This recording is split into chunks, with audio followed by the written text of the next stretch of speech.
Коллективы ГУП ЖКХ Республики представили нового директора. Предприятие возглавил экс-директор службы эксплуатации городского хозяйства Виталий Чикачев. Новый руководитель сегодня приступил к своим обязанностям. Ранее Виталий Чикачев занимал пост заместителя председателя Государственного комитета по обеспечению безопасности жизнедеятельности. Он заявил, что в ближайшее время возьмется за обеспечение финансово-хозяйственной стабильности предприятия. Перед ГУП ЖКХ стоят задачи подготовки к отопительному сезону, реконструкции, организации коммунальной промышленности. Кроме этого, прорабатываются планы в части реализации мусорной реформы.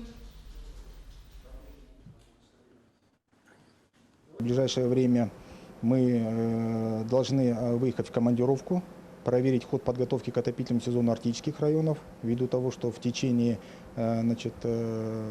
осталось у нас около месяца на запуск объектов ЖКХ. У нас отопительный сезон в арктических районах начинается в начале августа месяца, поэтому будем объезды делать, ну и, конечно же, проверим ход мусорной реформы.